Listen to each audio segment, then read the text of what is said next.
C'est quoi le rire? C'est quoi un drop set? C'est quoi l'iso hold? C'est quoi la RM? C'est quoi un biset, un triset ou un giant set? C'est quoi le RPE? C'est quoi le tempo en musculation?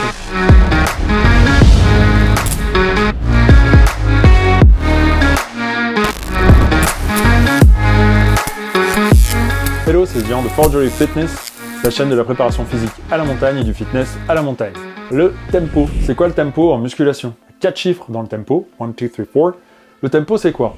C'est 4 chiffres. Chaque chiffre va indiquer le nombre de secondes qu'il va me falloir pour faire un mouvement ou rester immobile. Le premier chiffre, ça va être la phase initiale de mon mouvement. Si je prends l'exemple sur le biceps curl, le premier chiffre, c'est la phase excentrique, donc c'est le temps que je vais mettre à redescendre les haltères, par exemple 3 secondes. Le second chiffre correspond les mains en bas, donc 0 par exemple, parce que je m'arrête 0 secondes. Troisième chiffre correspond au temps qu'il va me falloir pour faire la phase concentrique, donc pour remonter mes haltères. Là, je suis à, par exemple, 2 ou 3 secondes. Le dernier chiffre, c'est le temps que je vais rester avec mes haltères ici.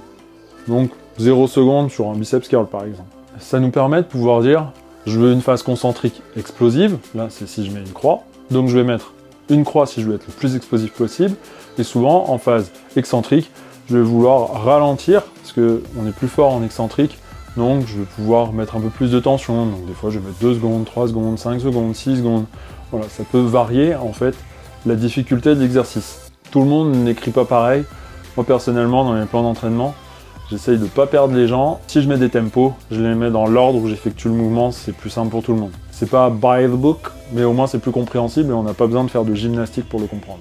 Et puis de toute manière, on met souvent un 1 ou un X pour la phase concentrique et un tempo beaucoup plus lent à la phase excentrique. Donc normalement on doit pouvoir le lire, même si c'est dans un sens ou dans l'autre, on va le comprendre. C'est rare qu'on me dise de faire 6 secondes en concentrique et le plus rapidement possible en excentrique, puisque ça n'aurait pas forcément d'intérêt. C'est quoi l'iso hold ou l'isométrie? L'iso hold ou l'isométrie, c'est le fait de tenir en isométrie un mouvement à un angle donné. Généralement, on fait l'isométrie au milieu du mouvement. Il faut savoir que quand on fait une isométrie en mouvement, pas mal d'études ont démontré que le gain de force se faisait non pas uniquement à l'angle de l'isométrie, mais à quelques degrés au-dessus et en dessous de l'angle d'isométrie. Après, ça peut être quand même intéressant de varier les angles, c'est-à-dire plus vers le bas, plus vers le haut, le milieu, voilà, pour changer un peu les tensions mécaniques qu'on va mettre dans le muscle.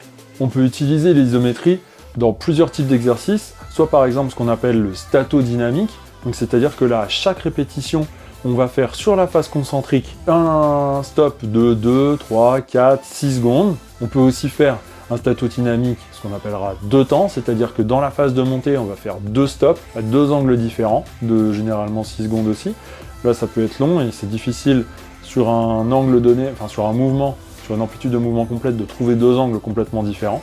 On peut aussi choisir d'en faire en phase excentrique ou en phase concentrique. Enfin, on peut faire une isométrie en début d'exercice qui va consister à tenir 20-30 secondes en isométrie avant de faire 6 à 8 répétitions. Attention, quand on fait ce type d'exercice, on ne part pas sur un 8 RM avec 30 secondes d'isométrie au début. On va plutôt partir sur quelque chose comme un 12-15 RM. C'est quoi un biset, un triset ou un giant set? On parle aussi d'antagoniste per set, c'est assez simple. Alors, il y a plein de noms qui existent. Le but, c'est de mettre 2 exercices à la suite sans avoir de repos. Donc, par exemple, un biset, je vais travailler le même groupe musculaire, mais avec 2 exercices différents. Et il n'y aura pas de repos entre les deux. Donc souvent, je vais faire soit un lourd léger, un contraste de charge, ou bien quelque chose qui va venir travailler avec les élastiques. Par exemple, tu peux faire du développé couché à la barre, et ensuite enchaîner avec des développés à l'élastique en étant debout, ou au câble. Tu peux faire un triset, là, tu vas rajouter encore un autre exercice toujours sur le même muscle. Tu peux faire un giant set, où là, du coup, tu te mets 3, 4, 5, 6 exercices sur le même groupe musculaire.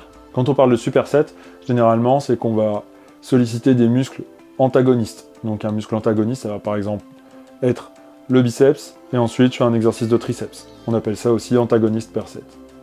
Après, tous les ouvrages, tous les auteurs n'ont pas forcément le même vocabulaire. Bon, peu importe comment on l'appelle, c'est le fait de se faire suivre plusieurs exercices qui travaillent sur un groupe musculaire similaire ou antagoniste, et ce, sans phase de repos. Ça a un intérêt en préparation physique notamment, parce que ça nous permet de gagner du temps, et ça peut avoir aussi un intérêt pour la prise de masse musculaire, puisque ça va induire des tensions mécaniques supérieures et un stress métabolique important.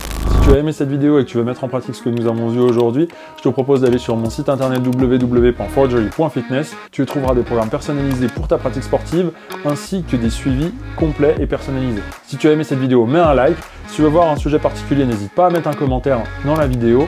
Merci, bye bye, ciao, arriva, dedans l'ami.